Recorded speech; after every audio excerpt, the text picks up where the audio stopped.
Bruce Jennings is a philosopher and ethicist focused on healthcare, life sciences and environmental policy. He's written a book of poetry called What I Would Not Part With that reflects on his experiences as a caregiver and explores themes of loss and loneliness. And Bruce is on the line with us here. How are you today? Oh, very well. Thank you very much. Glad to be here. Can you tell us a little bit about your personal journey that inspired you to write What I Would Not Part With? Well, yes, my wife, we celebrated just before she died, our 48th wedding anniversary.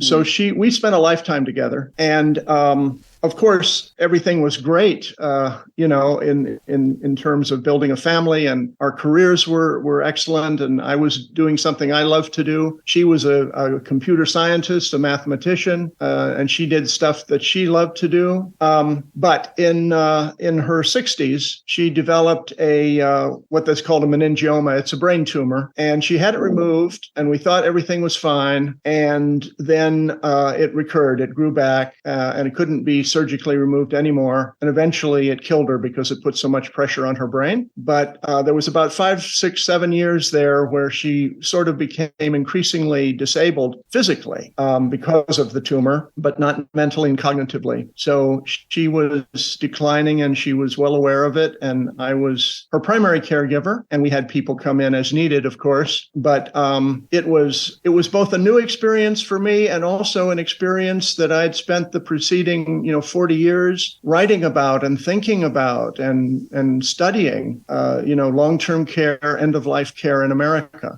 So how did that loss of your wife influence the themes and emotions that are explored in the book? Well, in a couple of different ways. Ethics, the kind of ethics that I do, biomedical ethics, is really about human dignity, human caring, human solidarity, human interdependence, autonomy, happiness.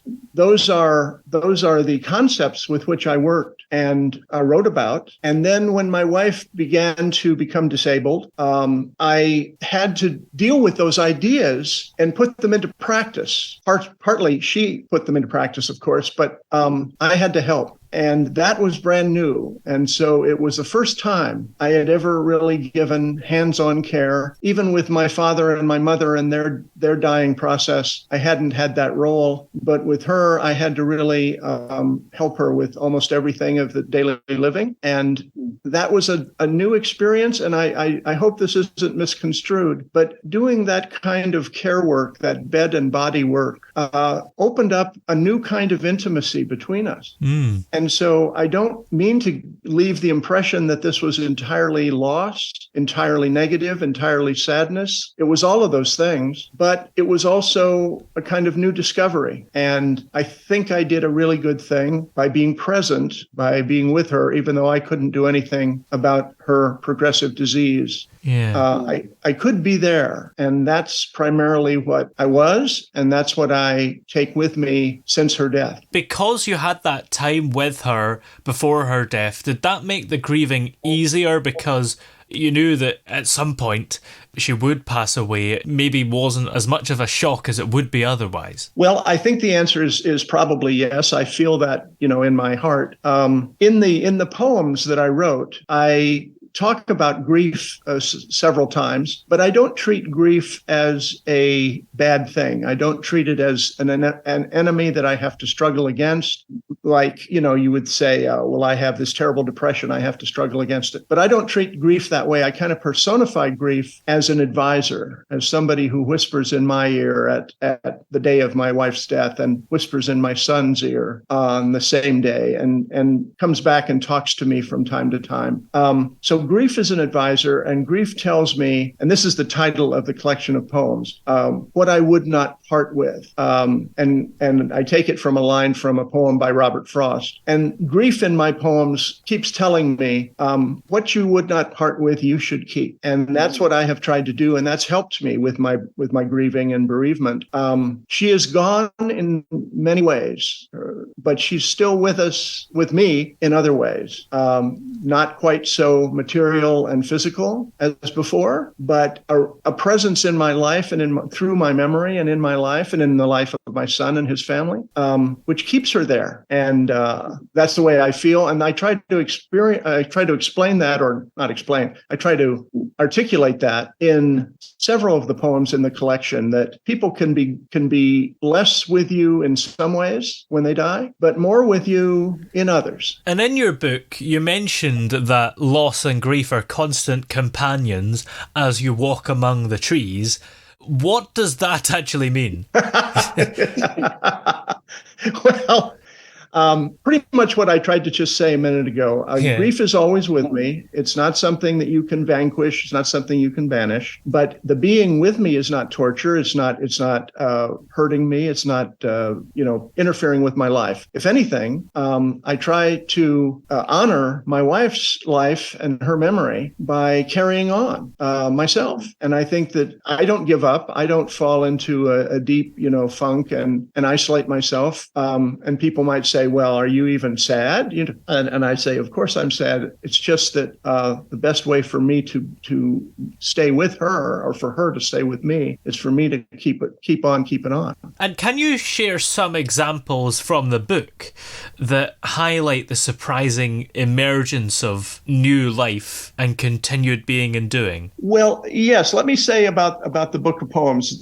There's about 50 poems in the book, I think, total, something like that. And I had written them mostly, almost, except for one or two, I wrote them during my wife's illness and after her death. So within the last, 10 years, those poems were written. And then when I started to sort of sort them out, I began to see a trajectory. If I organized them in a certain sequence, first poem to last poem, I would tell a story about my relationship and my life together with her. And so I started with her death and the day of her death. But then I go back to early in our marriage and several poems about us as young people, and then people in middle age and careers and having a child and so forth and so on. So it kind of builds, and there's different facets of the relationship that I've had with her when she was alive. And then the last part of the book turns to the chronic illness phase when I take care of her. And then finally, after she dies, what do I make of myself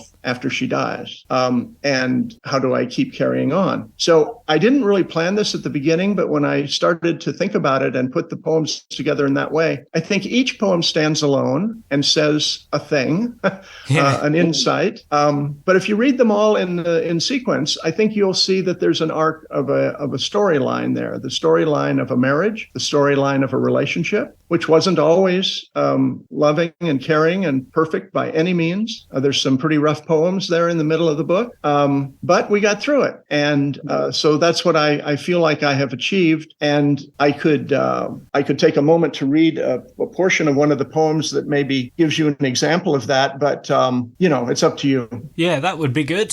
Okay, let me pull one out. I'll just pull one out that I call, it's not very long, but I'll just read the whole thing. Yeah. It's called The Irony of Loneliness. And this is sort of in the late part of the book when she's gone and I'm trying to cope. The Irony of Loneliness. Once, long ago, just gazing at my wife, more lovely than I had ever imagined a wife of mine would be, I would undress her with my mind, taking her body out and putting it where I wanted it to be. She would notice that and remark on the futility of my intent, but I could imagine her smile. Now she's gone. I see in the closet the blouses, dresses, lingerie I once removed, and now I redress her with my mind, putting her body back into where it once belonged. Then I notice and remark to myself, who else, on the irony of loneliness, and I can imagine her smile. Wow, that's quite powerful. Thank you. I feel that way myself. Is there a particular message or insight that you hope readers will take away from the book generally? Oh, well, generally, I think that the most important thing, if you can manage it in your life, is fidelity and presence. If you're very lucky, as I have been, you will have a partnership and the partnership will be enduring, and it will be actually, there's a sort of a scientific ecological word, symbiosis. I don't know if anybody has heard that word, but symbiosis means essentially depending on each other. Two different beings that depend on each other and help each other. I feel that what you should strive for in a relationship, despite its daily ups and downs, its angers, its harsh words that you wish you hadn't said and want to take back, despite all that, if you have a symbiosis, if you have a companion, if you have a connection, you will, I think, live well and be together well. When you were writing this book, did it help you in your healing process? And was it quite cathartic? Yes, I do. I believe that. It was cathartic. It was very therapeutic, very beneficial for me, because I could stop sort of thinking about the superficial things, the things where you find pain, suffering, sadness, etc., and try to go deeper in the nature of my life together with her and my experience, and interpret my own lived experience by going deeper and making it, as it were, more philosophical. A lot of readers might think, oh, this is kind of hard to follow and this is awfully abstract. I hope they'll think twice about that, because I believe that the way I did it, trying to go deeper beyond the superficial pain and hurt, I actually became more concrete, more sensuous, more existential, and more real about just a few of the episodes in our life together, and then maybe some enduring lessons that I just tried to mention for over the long haul, and even after one's partner's death, the rest of your life, you're going to be at some points reliving that symbiotic relationship that you once had. Perhaps you'll find a second one, depends, but you'll never lose or have to part with the memory and the love of that original partnership. Yeah.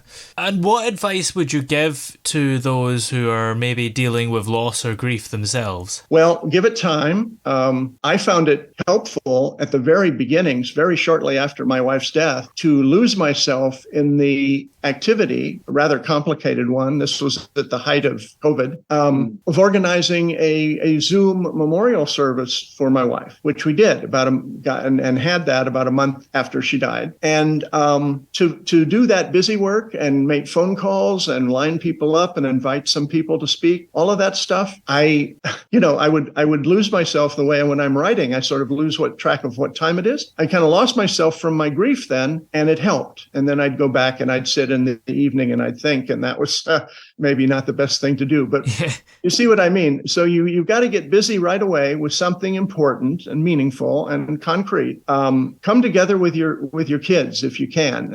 I have had a wonderful relationship with our only son, my son, and we never have been that close as compared with the way he was with his mother. But after her death, he and his family sort of circled the wagons around me and helped me and were much more present for me. And that was extremely helpful. And I like to think that it was good for him as well.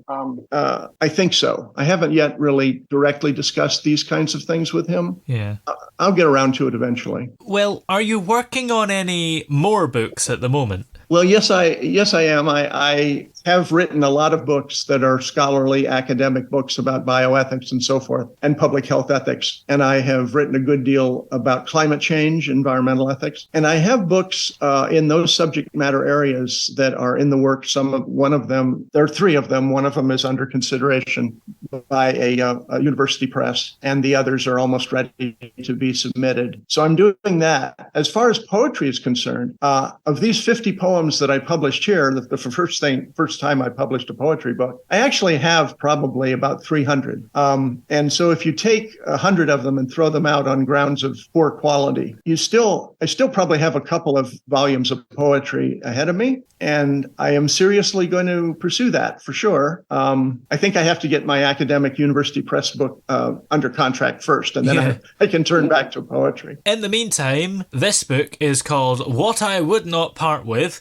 and where are all the places that it's available to purchase? Well, there may be more than I even know about as yet, but it's available in different formats on Amazon.com. You get a Kindle, you get a hardback, a paperback cover, an audiobook. And it's also available from Barnes & Noble. It's also available, as I understand it, from Google Books and also from iBooks. I'm not sure if all of those have all of the formats or platforms, but you can certainly get the audio and the soft cover and the hardcover, I believe, at all of those outlets. Sounds good. Well, many thanks for talking to us today. It's been great to have you here. Well, thank you for inviting me. I really appreciate the opportunity to speak about these things. I hope I wasn't too confused and I didn't ramble too much.